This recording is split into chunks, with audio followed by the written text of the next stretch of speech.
अब हम नंदगांव जा रहे हैं। थोड़ी देर में हमें नंद बाबा का महल दिखाई देगा। उससे पहले देखिए तीखी चढ़ाई है, आसपास दुकानें हैं जहाँ से लोग नंद बाबा के महल में चढ़ाने के लिए विभिन्न प्रकार की वस्तुएं आदि लेके जाते हैं, जिनमें बांसुरी विशेष रूप से है।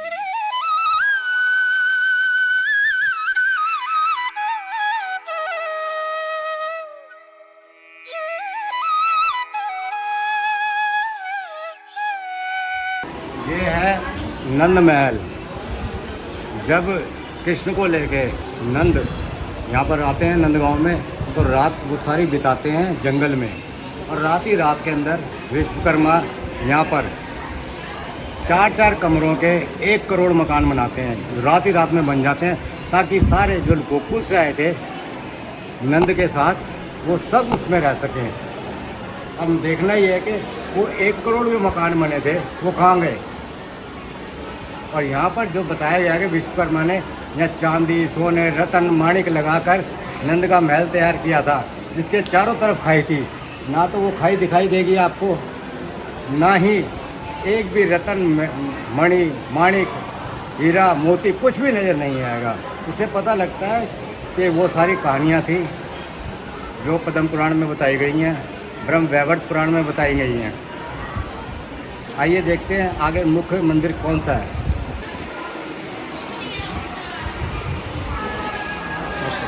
इस समय हम नंदीश्वर पहाड़ी पर नंद बाबा के महल में हैं। गोकुल से आने के बाद नंद बाबा और उनकी 9 लाख गायें उनके साथ आई थी। साथ में उनके पुत्र बलराम और कृष्ण भी आए थे। नंद महल से ये देखो, वहाँ ब्रह्म पहाड़ी पर राधा का मंदिर है जो बरसाने में स्थित है।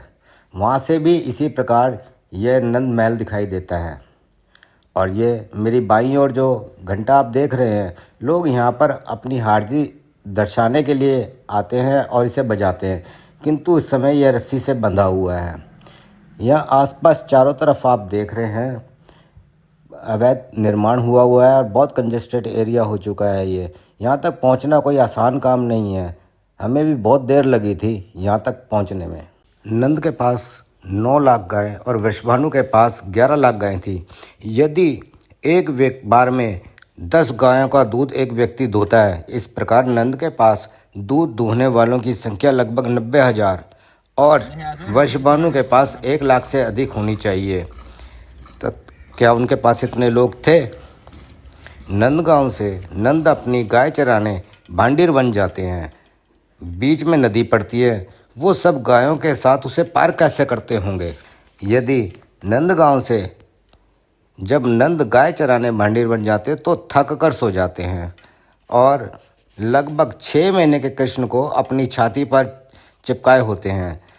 तभी वहाँ लगभग 1.5-2 साल की राधा बरसाने से आती है और कृष्ण को लेकर भांडीर वन में ही स्थित एक वट वृक्ष के पास जाती है, जहाँ ब्रह्मा उन दोनों का विवाह करवाते हैं। जब वसुदेव कृष्ण को नंद के पास छोड़ आए थे, तो नंद और यशोदा को कब पता चलता है कि यह उनका पुत्र नहीं है? इसके लिए पुराण में एक वर्णन आता है कि वासुदेव गर्गाचार्य को नंद के पास भेजते हैं। गर्गाचार्य वहाँ पहुंचकर नंद से कहते हैं कि मुझे वासुदेव ने भेजा है और तुम्हारे बच्चों का नामकरण करना है। जब वो उनका नामकरण करते हैं, यानी कि कृष्ण और बलराम का, तब वो नंद और यशोदा को भीतर ले जाते हैं एकांत में और उन्हें बताते हैं कि ये दोनों पुत्र वासुदेव के हैं और आपको इनका लालन पालन करना है और ये ईश्वर के अवतार हैं। पद्म पुराण के उत्तरखंड के अध्याय 257 में वर्णन है कि देवमिंद के पुत्र वसुदेव ने उग्रसेन की पुत्री से विवाह किया था। जब कारागार में श्री कृष्ण का जन्म होता है, तब वसुदेव कृष्ण को गोकुल में यशोदा के पास नवजात कन्या से बदलकर ले जाते हैं और उसे कंस को दे देते हैं। कंस उसे मारने का प्रयास करता है।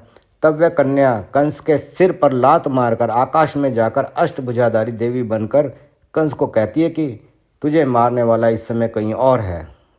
तब कंस वसुदेव और देवकी को बंधन मुक्त कर देते हैं। फिर वसुदेव नंद के पास गए और बोले कि तुम्हें पुत्र की कामना थी, वो तुम्हें मिल गया, तो अब कृष्ण बलराम का पालन करो। इस पुराण में वसुदेव को देवमिंद का पुत्र और देवकी को उग्रसेन की पुत्री बताया है, जबकि ब्रह्म पुराण में वसुदेव को सूर का पुत्र कहा गया है और सूर के 10 पुत्र और 5 कन्या थीं।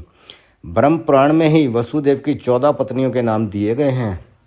उग्रसेन के 9 पुत्र, तथा 5 पुत्रियों के नाम दिए गए हैं। उग्रसेन के बड़े भाई देवक के 4 पुत्र और 7 कन्याएं बताई हैं। ब्रह्म पुराण में ही बताया गया है कि देवक की जो 7 पुत्रियां थी उनमें देवकी सहित सबका विवाह वासुदेव से हुआ था। वसुदेव के रोहिणी से 9 बच्चे हुए थे।